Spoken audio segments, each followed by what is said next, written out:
Hi. Thanks very much, Michael, and to Sean and Bridget from Social Justice for giving me the opportunity to reflect on the contributions from an international perspective this morning. And congratulations on you as Journalist of the Year. So very well deserved, I would say.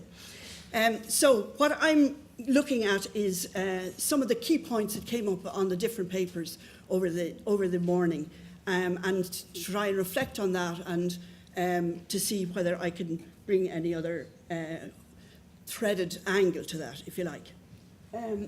Okay, Sean and Bridget were the first paper this morning, and they emphasised the importance of separating the concept of work and the concept of work and or paid employment from the concept of economic activity, to achieve a level of human dignity and real participation as they looked at it.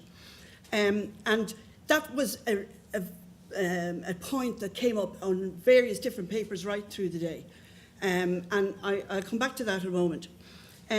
Malcolm Torrey was describing, was looking at a desirable, or how desirable a citizen's basic income might be, if it is feasible or not. And if it's not feasible, it's not worth discussing it, kind of thing. And he went through different ways of measuring feasibility, or different principles around feasibility: financial, psychological, administrative behaviour, political and policy process. But it prompted, I suppose, one particular question in my mind, which is, would it be feasible to establish a system in which paid employment, limited the formal labour market, would be the only economic activity recognised, and that all of those engaged in the subsistence economy, in domestic labour or in voluntary community activity would not be counted as economically active? So this is precisely the system we have. And I would argue that it doesn't meet the majority of the feasibility principles. So one of the things that we need to take into account is the fact that something is in place doesn't mean that it's feasible under those principles. Because what we have in place is a system of lacking of measurement and lacking of recognition of a whole spectrum of economic activity. That's the way things are at the moment. Okay. Anthony Painter went on to look at the question of citizenship and a contributory form of citizenship. And he argued in his paper for those between the ages of 18 and 25 to be on a contributor citizenship. And that contributory citizenship would be measured, or not measured, but implemented by compulsory registration on the electoral register. Now, he did say that there was not going to be state monitoring of those kind of contracts, but I was very concerned with the idea of a compulsory registration in the electoral system. I think whatever the basic income system is going to be about, I don't think it can be linked to compulsory systems, even if they're not linked to sanctions. According to the contributor Pareto from Finland, I thought one of the interesting things was he talked about a survey of the Finnish people when 69% were in favour of a basic income. But when it was put to them about what kind of taxation levels it might be connected to, the support collapsed, in his words, to a level of 30 or 40%. And I thought to myself, I actually think that's quite a large, significant, even though a minority, but a large significant support base, even when presented as a relatively high taxation level would be needed to implement it. So that was one of the things that I was reflecting on that. From the Netherlands, the examples of addressing poverty traps and conditionality of payments, I thought it was very interesting that the decentralisation model, in the end of the day, the need for a national level of basic income policy was the conclusions really of that paper. So I thought that was really quite interesting, that we need it at a national level. And I mean, decentralisation has always been associated with disaster in Ireland, so that's not a route that I think we need to go down at this point in time. But I was asked to look at the international perspective, and I thought that there were some things that I have come across, the work of Guy Standing in particular, I think is really interesting about the international context, and I thought I'd add that into the equation. He talks about the way in which the era of globalisation and neoliberal policies has been associated with insurance systems, social insurance systems that have been linked to surveillance, complex, costly bureaucratic rules, a workforce state, with jobs become an instrument of control, and a web of deceit around freedom of choice and guarantees rather than anything close to being freely chosen. But he goes on to talk about some of the examples. I'll move on a little bit. Some of the examples from different countries, globally, and looking to the global south. And he talks about the experience of looking at cash transfers in countries of the global south. And there has been resistance to cash transfers over the years because it was associated with, again, control systems. That if you give people cash transfers, then you can't control their behaviour. So the emphasis has always been on food transfers, food vouchers, that kind of thing, or material transfers rather than cash transfers. But he's looking at various different examples. In Ethiopia, an Ethiopian example that was the UN aid organisation, donors found that cash grants allowed individuals and communities to begin to make a series of decisions, giving them power to recognise, prioritise needs for their families, and presenting them with a creative way to receive relief, assistance and dignity. He looks at a Zambian example in which poor households with little access to paid work were given access to cash transfers. And a majority of the beneficiaries were headed by elderly persons or women, and half the households were AIDS affected, and nearly half contained orphans. And as with other schemes of this sort, it was evident that when women, rather than men, controlled the transfers, they were more likely to spend a large part of them on their children and their family. But the Zambian scheme had a more general message. It was estimated that if it was scaled up to reach the poorest 10% of all Zambian households, the cost would be merely 5% of the total overseas aid to the country, or about 0.5% of its gross national income. One other one in Mongolia, again using cash transfers, and it showed that poor people and people under severe economic stress are very well capable to handle cash responsibility and to take strategic decisions on what to spend their money on in order to improve the livelihood of their families in the medium and long term. And most importantly, the conclusion with the Swiss Development Corporation and the Red Cross was that beneficiaries do become economic and social actors in their own communities again, taking their decisions on how to spend the money. So Guy Standing concludes that, is that the right one? Most forms of selectivity and conditionality are conveniences at the best, while being costly, inequitable, inefficient and offensive to basic egalitarian principle. So a basic income has to be about a means of compensating those without jobs, and a means of redistribution, a liberation and a means of gaining ecological balance and control. I just want to say a couple of things from a feminist perspective, because there's been debates within feminism on basic income.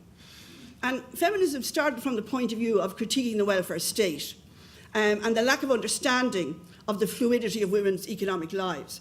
Because women's economic lives tended to move between underemployment, unemployment, paid employment, caring responsibilities, low pay, underground economy, contract work, underemployment and economic dependency.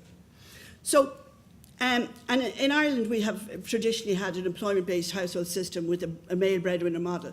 And I think one of the things that's important is that the basic income models have to start from not the male experience of being unemployed and employed, but the female experience of having a fluidity of positions within economic activity, so, and a diverse fluidity. So we have to make sure that the basic income model is proceeding from both the male breadwinner and the female homemaker, you know, and all the different things that are associated with that. One perspective within feminism argues that basic income is a way of re-evaluating the economic value of paid and unpaid work. And the second holds that basic income returns women to the home and, I suppose, paralyses the challenging of gender roles and the distribution of care activities, and would bring women back into the home, and is part of the backlash in a way. So there's very, very controversial and different opinions within feminism. So if basic income is recognised as a payment for household and care labour, perspective of the impact of the basic income has on the gender division of roles on the labour market differs quite substantially. So the question is, does basic income promote women's economic independence? So feminists have traditionally asserted that individualised welfare are indispensable to the exercise of women's socio-political rights. And by establishing women's autonomous guaranteed income, basic income breaks the tying of entitlements to wage labour. But the question is it a permanent low income in which gender inequalities may be reinforced or even exacerbated? So we have to ask that question, and the challenge has to be that gender roles are effectively challenged, or traditional gender roles are challenged in the making of a model.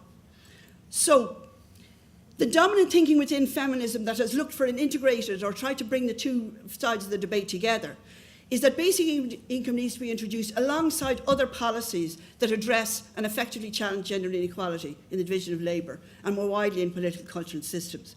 So feminists have pointed out the following kind of concrete policies that should be introduced together with basic income. Work sharing or reduction of labour time for all people. Substantial maternity and paternity leave. Periodic or continuous leaves from full-time care labour.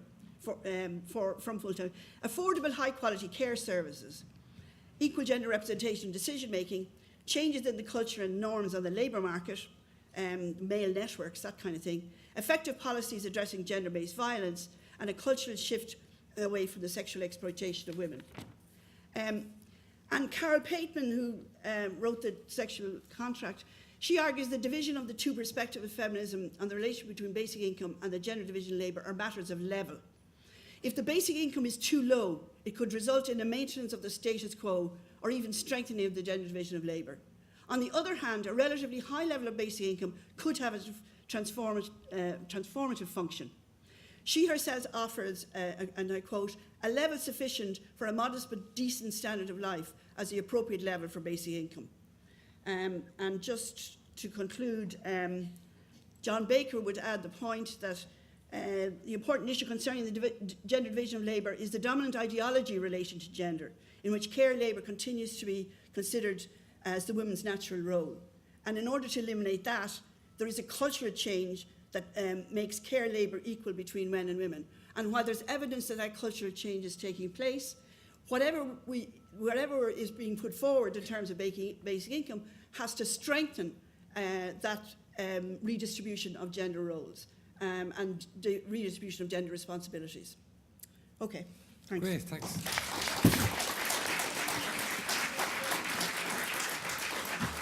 Thanks very much for that, Ursula. We've a question here, down here. Yeah, just we'll have a couple of questions just before we break for lunch. I might take them both. I might take a few of them together and then.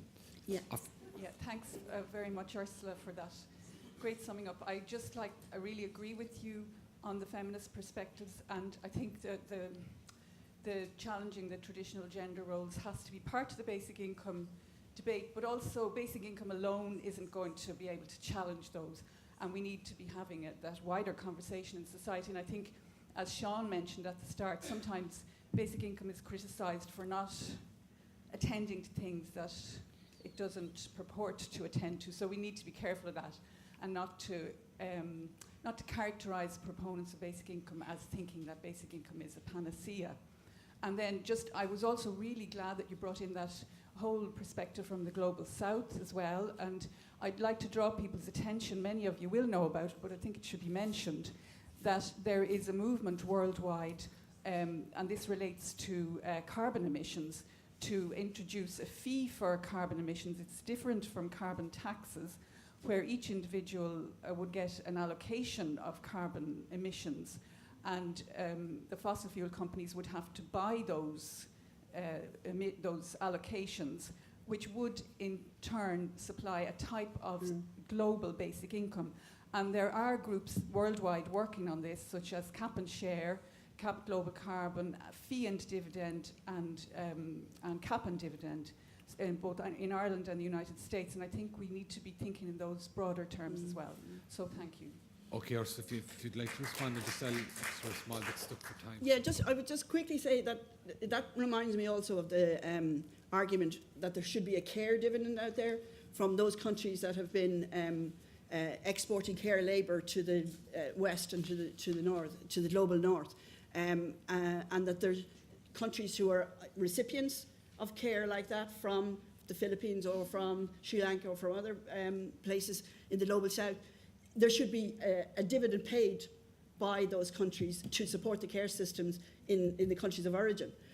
So I can see very much that kind of consciousness of the need to redistribute at a global level in terms of the environment as well as in terms of the care chains.